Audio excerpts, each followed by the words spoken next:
नमस्कार दोस्तों, कैसे हैं आप सभी लोग। आशा करता हूं कि आप सभी लोग अच्छे होंगे और अपनी यूपी टेट सी टेट की तैयारी को अच्छे से कर रहे होंगे। तो आज मैं आपको जो ईवीएस की सेकंड क्लास लेने जा रहा हूं, जिसमें पहली क्लास में हमने तुम्हारा परिवहन से संबंधित कुछ तथ्यों को और तुम्हारा जो उससे रिलेटिव जो बेस था उसको समझाया था। तो आज हम उसकी दूसरी क्लास लेने जा रहे हैं, जिसमें कि वन लाइन क्वेश्चंस जो बहुत ज़्यादा इम्पोर्टेंट हैं, जो हमेशा अक्सर जीटेट यूनिटेट में पूछे जाते हैं। तो दोस्तों, मैं आप सभी का स्वागत करता हूँ अपने यूट्यूब चैनल रोजगार विद आधार में। आइए आज का टॉपिक शुरू करते हैं। तो ये पहला है क्लास फर्स्ट है परिवहन, जिसमें है पारिस्थितिकी तंत्र से संबंधित परीक्षा उपयोगी प्रश्न। ठीक है, तो अच्छे गौर से देखें, ध्यान से पढ़ें, जो आपको पेपर में अवश्य पूछे जाते हैं और भविष्य में पूछे जाने की उम्मीद है, आशा है। ठीक है, तो पहला है पारिस्थितिकी शब्द के प्रथम प्रयोक्ता कौन है। तो ये क्रीटर 1865 ईस्वी में इन्होंने दिया था। पारिस्थितिकी इकोलॉजी के जनक अर्नेस्ट हैकर, जो 1869 में इन्होंने इसके बारे में बताया था। पारिस्थितिकी तंत्र इकोसिस्टम के जनक, जो पारिस्थितिकी तंत्र जो इकोसिस्टम है हमारा, उसके जनक कौन है। एजी टांसले, जिन्होंने 1935 में अपना विचार दिया था। ठीक है, जिसमें जनक हैं पारिस्थितिकी तंत्र के पितामह और भारतीय पारिस्थितिकी के जनक कौन है। Professor Ramdev Giza. पृथ्वी का सबसे बड़ा स्थायी परितंत्र क्या है, तो वो है महासागर या समुद्र का मेगा। अगला है पृथ्वी का सबसे छोटा परितंत्र क्या है, तो जल की बूंदे, नैनो परितंत्र। ईटे को रखा गया है उपभोक्ता तथा अवघटक दोनों में। कौवा, चील, बाज आदि को कहा जाता है प्रकृति का मित्र। ठीक है, किसान का मित्र है। कौन होता है किसान का मित्र। केंचुआ और सांप, क्योंकि सांप जो चूहे होते हैं और जो कीट होते हैं उनको हमारी फसल बर्बाद करने से रोकते हैं। ठीक है, तो केंचुआ जो होता है वो हमारे खाद जो मिट्टी होती है उसको खतीली बनाता है। ठीक है, समुद्र में उत्पादक है फाइटोप्लैंक्टन नामक समुद्री घास। आयोडीन का प्रमुख स्रोत है समुद्री शैवाल। 10% ऊर्जा का नियम दिया है लिंडमान 1942। ठीक है, 1942 में। ये कुछ नहीं है,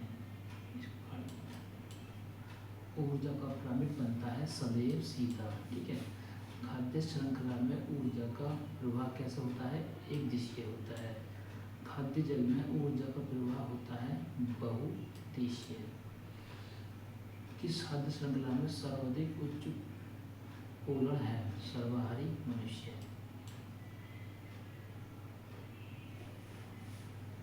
श्वसन के दौरान पौधे ग्रहण करते हैं ऑक्सीजन गैस को। प्रकाश संश्लेषण के दौरान पौधे अवशोषित करते हैं CO2। मोस्ट इम्पोर्टेंट है, जिनको अच्छे से ध्यान से पढ़ना और भी याद रखने की कोशिश करना। प्रकाश संश्लेषण के दौरान पौधे छोड़ते हैं ऑक्सीजन O2। प्रकाश संश्लेषण की क्रिया होती है केवल लाल रंग एवं बैंगनी रंग।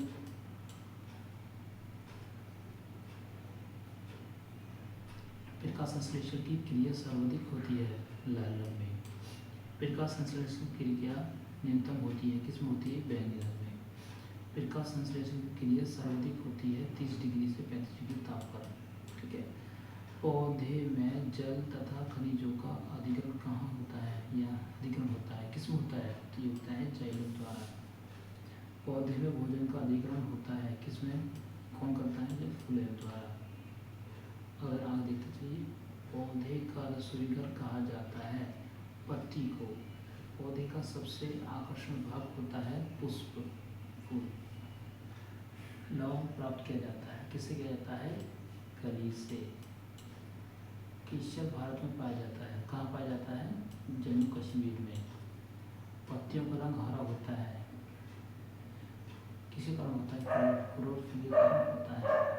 इसी से रिलेटेड हमारा यूपी पुलिस कांस्टेबल 8 जून जो पेपर हुआ था शिफ्ट का, उसमें पूछा गया था ये इंग्लिश में। पत्तियों का रंग पीला होता है, किसके कारण? कैरोटीन के कारण।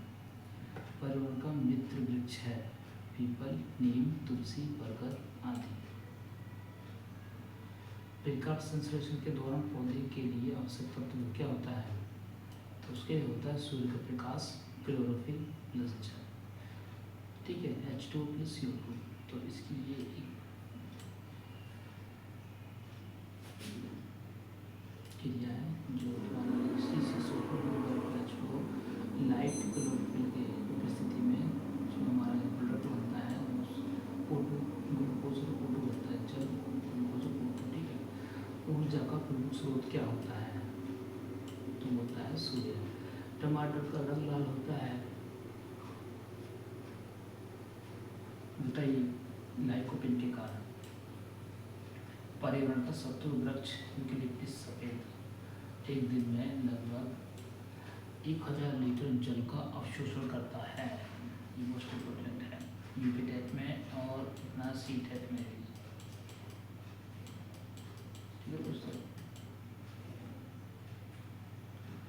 बंगाल का आतंक किसको कहते हैं? वो है जलकुंभी, जल का आतंक। जीवों के छिना नामकरण पद्धति के जनक हैं हीलियस। कुछ महत्वपूर्ण सिद्धांत देखिए, देखते हैं, चलिए। लेमार्कवाद किसने दिया था? लेमार्क ने।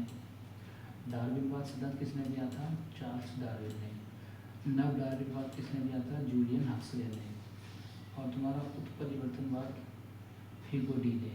ठीक है दोस्तों, अब देखते हैं आगे कुछ प्रमुख पुस्तकें जो इम्पोर्टेंट है, याद रखें, आपसे फ्यूचर में पूछी जा सकती है। सीजन 2020 अगर यूट्यूब के सुपर डेट तो इनमें अवश्य पूछी जाती हैं। तो देखिए, origin of species Charles Darwin, origin of life AI of Avon,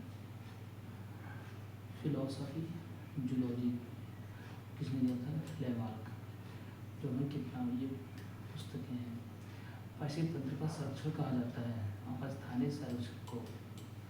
स्वयं पारिस्थितिकी, इसमें जीवों की इकाई का अध्ययन करते हैं। समपारिस्थितिकी, इसमें जीवों के समूह, किसका? जीवों के समूह का अध्ययन किया जाता है। दोस्तों, आपको कितना समझ आया और कैसी लगी हमारी क्लास? आप फिर जरूर दें। मिलते हैं क्लास में। धन्यवाद।